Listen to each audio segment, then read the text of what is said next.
with Roger Bloodworth just about 24 hours, a little bit more before Tomek Adamek versus Dominic Guinn. As a trainer, as a coach, very experienced coach, there's a change of fighters. It's always some kind of distraction, correct? It's supposed to be Tony Grano as Dominic Guinn. It's always, it's not a distraction, it causes you to change things, but it is what it is. This is boxing. You know Dominic Guinn, you know he was training with Tomek. You always also saying that training is one thing, going into the ring and fight, it's a completely different thing. How do you assess Dominic Guinn having experience of fighting Tomek Adamek as a sparring partner?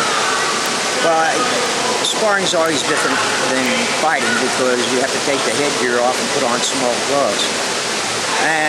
But Dominic is a very experienced fighter. He's been in with some of the best in the world. He's got a great chin. He's never been knocked out. He's got a strong right hand. So he's not a joke. And Thomas is going to have to be on his game. During the press conference, Dominic Guinn mentioned that he's going to open up, let his hands go, and afterwards when you talked to Tomek, you said you really truly hope so it's going to happen. I think so, because Dominic has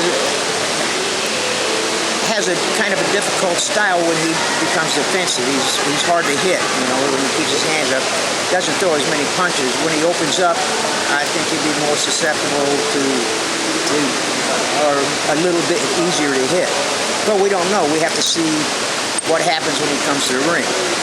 From the fans' point of view, what should they expect beginning of the fight and going forward besides round 3, 4? Well, I think the first few rounds, Dominic's going to come out and, I think he'll try to be true to his word and come out of his shell and be aggressive and throw a lot of punches. But again, you never know what to expect in a fight. I mean, he might come out and not change anything, but I think he will. You spent with Tomek probably the longest time of you guys' cooperation. It was close to the 3 months or even more? A little over 3 months. A little over 3 months you spent in New Jersey after the break, after the 7-month break. Basically it wasn't 7-month break because you guys started working really 3 months ago, correct? True. We weren't working extremely hard like you would when you're preparing for a fight, but we started working on different things. Distance, balance, combinations, all the fundamentals to get those in order, and then we went into the fight.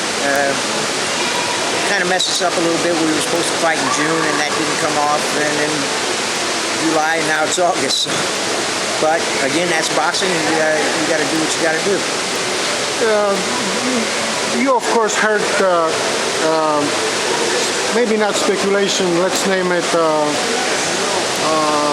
some kind of suggestion going Tomek's way, saying that maybe in the previous fights he was too heavy. He looks different. Who was too heavy? Tomek. There was some of the comments after his fights. The last couple of them were that he's too heavy for his frame. But how much did he weigh in the last one? 224, if I'm correct. He's about the same thing now. But he looks differently. Well, he's not as bulky as he was before. Yes. He was just coming up to heavyweight, and it takes a while for your body to acclimate to the new weight. And, he's been eating clean. And I think, the weight he's carrying now is more muscle than... He looks lean. Yeah, he looks leaner now than he did before. That's true.